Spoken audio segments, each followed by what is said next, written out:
Hello everyone, welcome to academy Baba. तो जैसे आज क्लास 12th का साइंस का पेपर था, बायोलॉजी का पेपर था, तो हमारे पास ये पेपर है। आज हम इसको डिस्कस करेंगे कि आपको इसमें कैसे आंसर करना था और आपने कौन कौन से आंसर सही किए हैं और कौन कौन से क्वेश्चंस रिपीटेड हैं और पढ़ाए गए हैं। तो स्टार्ट करते हैं पहले मल्टीपल चॉइस क्वेश्चन से। फर्स्ट क्वेश्चन है the cell of endosperms are. अब इसकी जो सेल है ये कौन सी होती है? ये ट्रेप्लॉइड होती है। तो फर्स्ट का सी ऑप्शन जो है वो करेक्ट ऑप्शन है, ट्रेप्लॉइड। फिर क्या पूछा गया है? The number of chromosome in male drone of honey bee is. तो इसका क्या आंसर होगा? इसका 16 होगा। पढ़ते टाइम हमने बताया था आपको कि हनी बी का 16 क्रोमोसोम होता है मेल का। फिर क्या है? Genetic substance of virus. अब वायरस का जेनेटिक सब्सटेंस डीएनए भी हो सकता है और आरएनए भी हो सकता है, तो उस हिसाब से सी का फर्स्ट ऑप्शन आपका करेक्ट ऑप्शन है। फिर अब आपसे पूछा गया है कॉन्जेटाइल मेटाबॉलिक डिसऑर्डर। तो इसमें से कौन सा ऐसा डिसऑर्डर है जो जन्मजात होता है? तो उसके हिसाब से फर्स्ट ऑप्शन जो है फिनाइल केटोनूरिया, ये आपका सही आंसर है। अब बढ़ते हैं हम अपने आगे नेक्स्ट क्वेश्चन की तरफ। वेरी शॉर्ट आंसर टाइप में अगर आप देखें तो इसमें पहला क्वेश्चन जो आपसे पूछा जा रहा है वो पूछा जा रहा है write the zoological name of causing agent of filaria disease.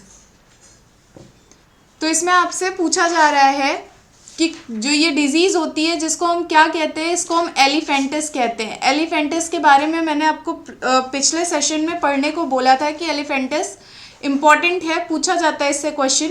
तो ये किस एजेंट के वजह से कॉज होता है उसका जूलॉजिकल नेम आपको बताने के लिए पूछा गया है। अब फिर सेकंड ऑप्शन क्या है? अब सेकंड क्वेश्चन क्या है? Right one difference between DNA and RNA. ये बहुत ईजी सा क्वेश्चन है कि आपको एक डिफरेंस लिखना है। अगर किसी को कुछ भी नहीं पता तो फिर ये लिख सकता है कि डीएनए डबल स्ट्रैंडेड होता है और आरएनए सिंगल स्ट्रैंड होता है। ठीक है, तो ये एक ही पॉइंट पूछा है तो आपने एक पॉइंट ये मेंशन करना है, या जो भी आपने मेंशन कर रखा हो। जिसे कुछ नहीं पता है वो ये इतना तो जानता है डीएनए और आरएनए के बारे में। कई बार क्वेश्चंस इससे पहले भी हमने इसको डिस्कस किया है। फिर हम सी ऑप्शन देखेंगे। सी में क्या बोल रहा है? Name any 2 biodiversity hotspot. अब ये क्वेश्चन रिपीटेड था जिसमें आपका ऑप्शन हिमालयाज़ भी आप लिख सकते हो, वेस्टर्न घाट लिख सकते हो। ये 2 हॉटस्पॉट बायोडाइवर्सिटी के हैं।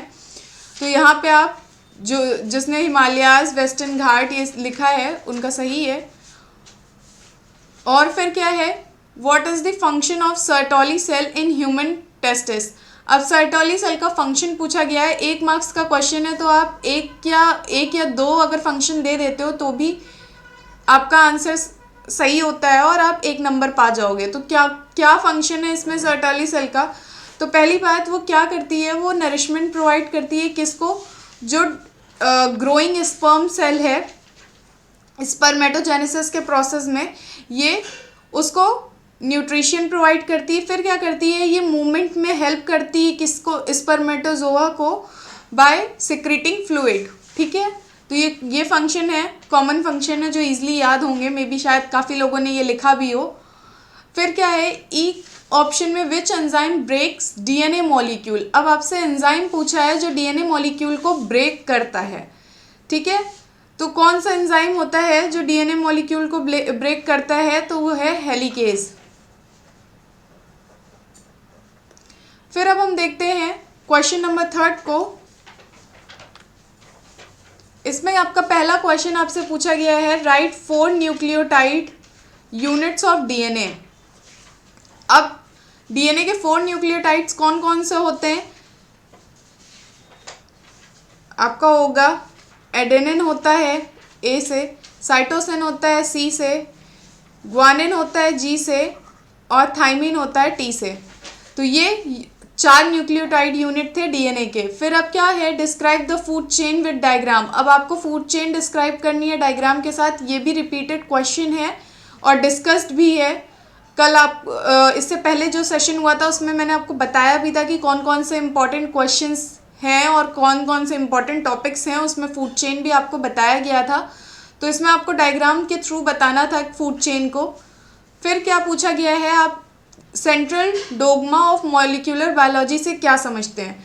तो ये central dogma of molecular biology से क्या समझते हैं आपको ये बताना था। तो ये क्या आप क्या समझते हैं, ये थ्योरी है जो ये बताती है हमें कि जेनेटिक इन्फॉर्मेशन फ्लो करता है सिर्फ एक डायरेक्शन में।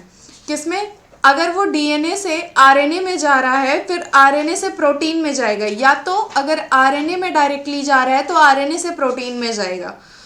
ठीक है, तो molecular central dogma of molecular biology यही है, ये थ्योरी है जो हमें ये बताती है कि एनर्जी फ्लो जो होता है, जेनेटिक इन्फॉर्मेशन का जो फ्लो होता है वो एक डायरेक्शनल में होता है।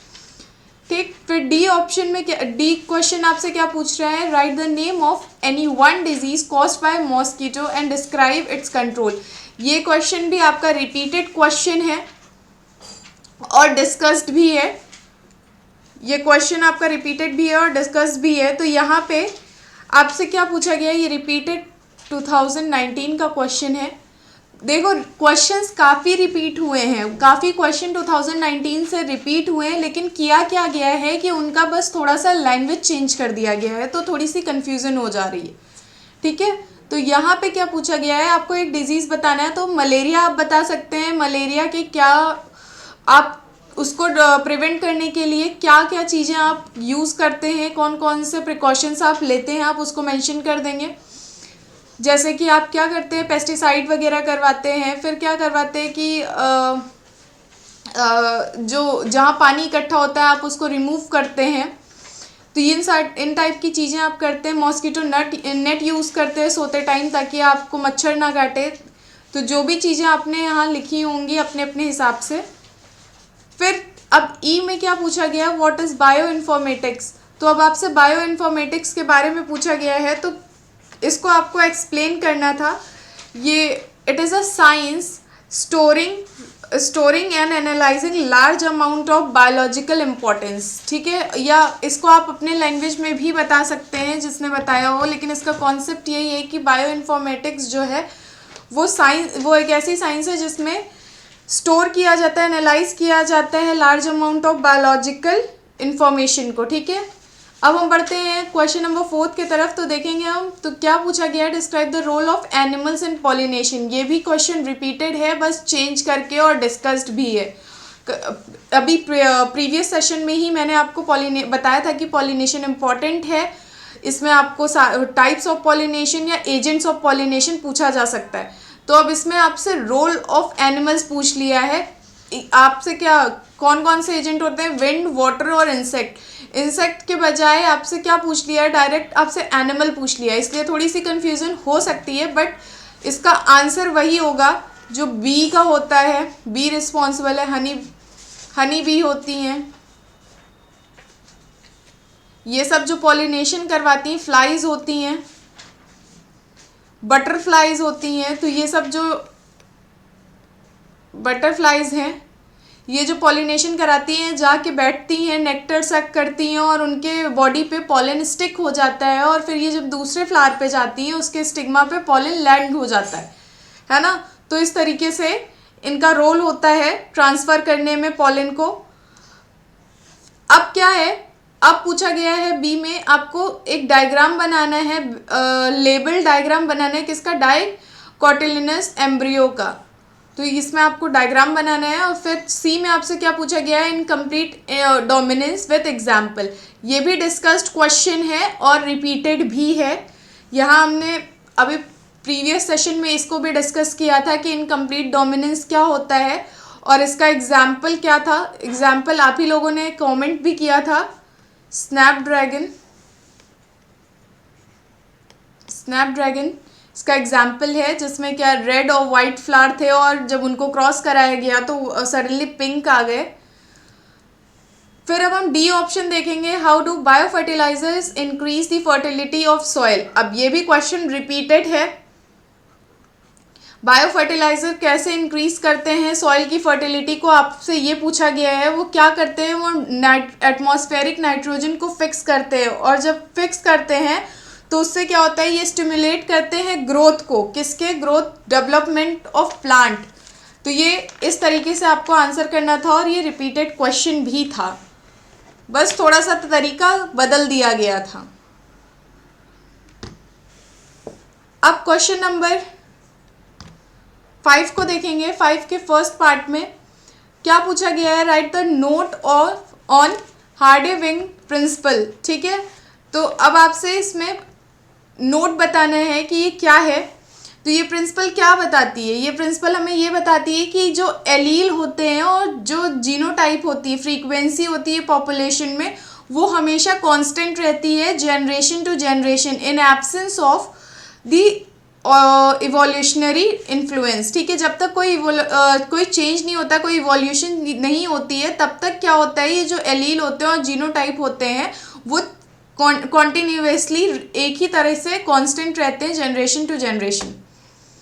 अब सेकंड आपसे क्या पूछा गया है, आपको इमैस्कुलेशन बताना है। तो इमैस्कुलेशन में क्या होता है कि जब एंथर मैच्योर होता है, इसमें जब मैच्योर होने से पहले ही एंथर को रिमूव कर दिया जाता है। क्यों, ताकि वो सेल्फ पॉलिनेशन जो होती है उसे प्रिवेंट कराया जा सके। ठीक, तो इमैस्कुलेशन ये होता है। इसको आप डिटेल में आपने होप सो आंसर किया होगा। फिर क्या है, अब आपको लिंकेज के बारे में बताना है। तो लिंकेज के बारे में आपको नोट लिखना है। तो लिंकेज क्या होता है, जब दो या दो से ज़्यादा जीन लिंक होते हैं आपस में और are always inherited together in the same combination for more than 2 generation. ठीक है, फॉर मोर देन 2 जनरेशन, इसको हम क्या कहते हैं, इसको हम लिंकेज कहते हैं। अब क्वेश्चन नंबर डी को हम देखेंगे, draw a level diagram of sectional view of female ovary. अब फीमेल ओवरी का डायग्राम आपको बनाना है। मैं ये भी एक तरीके से डिस्कस ही था, क्योंकि जो मैंने आपको बोला था कि oogenesis जो होता है उसको आप एक बार पढ़ लीजिएगा। तो oogenesis में जो प्रोसेस होता है उसमें आपने ओवरी देखी होगी, जिसके अंदर ये सारी चीज़ें होती हैं। तो अब हम आगे बढ़ते हैं। अगर आपने oogenesis पढ़ा होगा तो ओवरी भी आपने देखी होगी, और उसके ऊपर आप डायग्राम भी इसको लेवल करके बनाया होगा। फिर अब क्वेश्चन नंबर 6 को देखेंगे। 6 में क्या क्वेश्चन पूछा गया है, describe the role of microbes in biogas production. अब बायोगैस प्रोडक्शन में माइक्रोब्स का रोल पूछा गया है। ये क्वेश्चन भी डिस्कस था जब आपको इम्पॉर्टेंट टॉपिक्स मैंने बताया था, उसमें ये मेंशन किया गया था कि आपको माइक्रोब्स के रोल को पढ़ना है, किसमें, एग्रीकल्चरल में भी, इंडस्ट्रियल में भी, हाउस के लिए भी।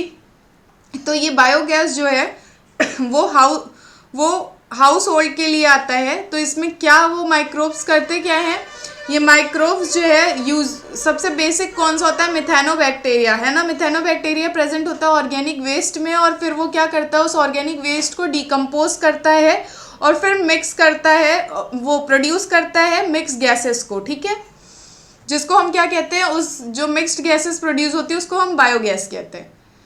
अब क्या है, फिर आपसे बी क्वेश्चन में पूछा गया, explain the DNA fingerprinting and it's use. ये क्वेश्चन भी प्रॉपरली डिस्कस्ड है, जिसमें आपसे पूछा गया था डीएनए फिंगरप्रिंटिंग क्या है और इसका यूज क्या है। तो डीएनए फिंगरप्रिंटिंग क्या होता है, ये एनालाइज करने के लिए कि जेनेटिक मेकअप लिविंग बीइंग का क्या है, इसको इसलिए ये टेक्निक यूज़ की जाती है। और फिर यूज़ कौन लोग करते हैं, फॉरेंसिक डिपार्टमेंट वाले करते हैं ज़्यादा। क्यों, ताकि वो कोई चीज़ आइडेंटिफाई कर सके या किसी क्रिमिनल को पकड़ने के लिए उसके प्रिंट्स को एक प्रूफ के तौर पे यूज़ कर सके। अब सी क्वेश्चन में आपसे नोट करने के लिए बोला है, तो इसमें आपको क्या बताना था, ये बहुत नॉर्मल सा है। ये कलेक्शन है, किसका कलेक्शन है, होमीन का। होमीन स्पीशीज जो होती है उसका कलेक्शन है ये।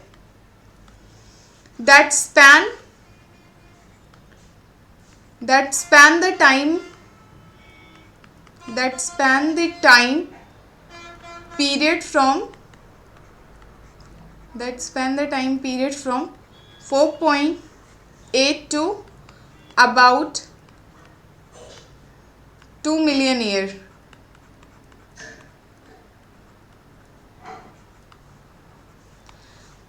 क्वेश्चन नंबर डी के आपसे क्या पूछ रहा है, म्यूचुअलिज्म क्या है और इसका एग्जाम्पल दीजिए। म्यूचुअलिज्म को भी कल हम लोगों ने डिस्कस किया था इम्पॉर्टेंट टॉपिक के तौर पे, और ये क्वेश्चन रिपीटेड भी है।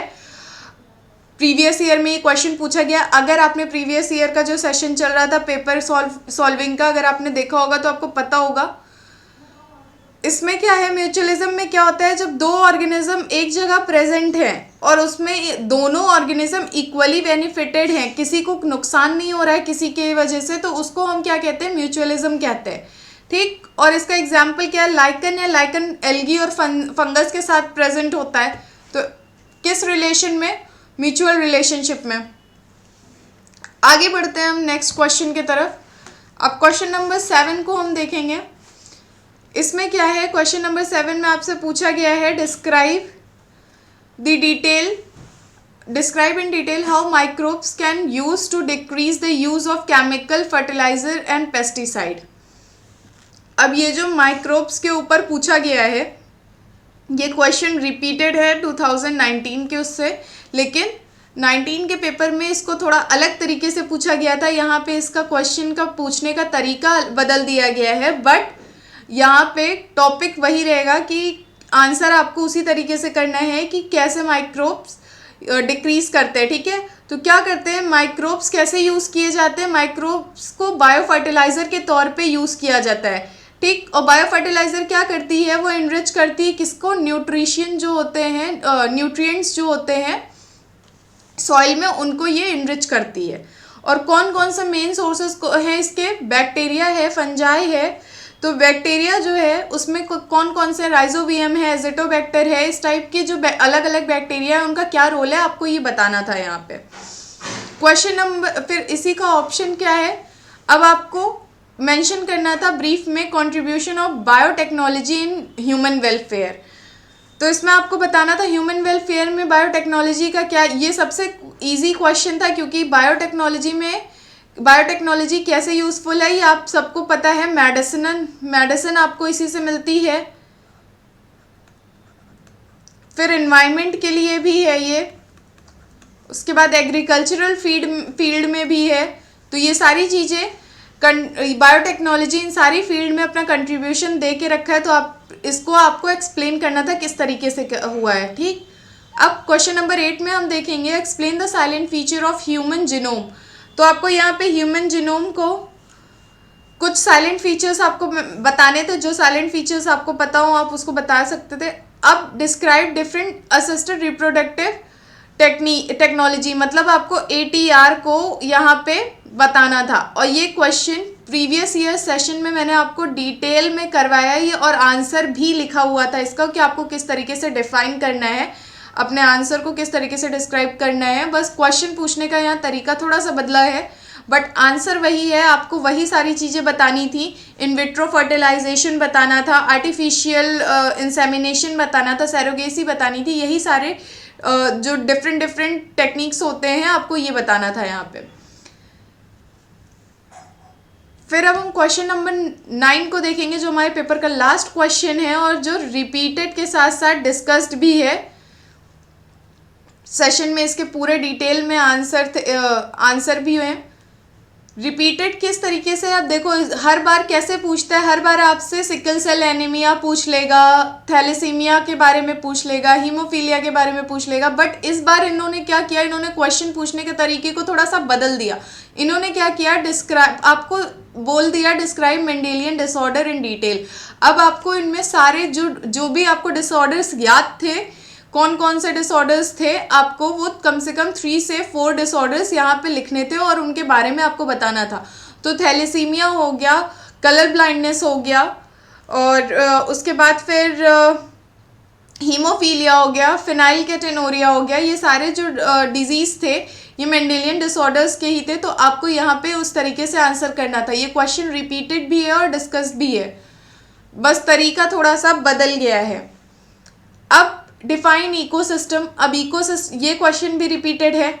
यहाँ पे आपको इकोसिस्टम को डिफाइन करना है, जहाँ पे लिविंग ऑर्गेनिजम्स आपस में रहते हैं और उनके बीच में इंटरेक्शन होता है, कोऑर्डिनेशन के साथ वो वहाँ पे रहते हैं।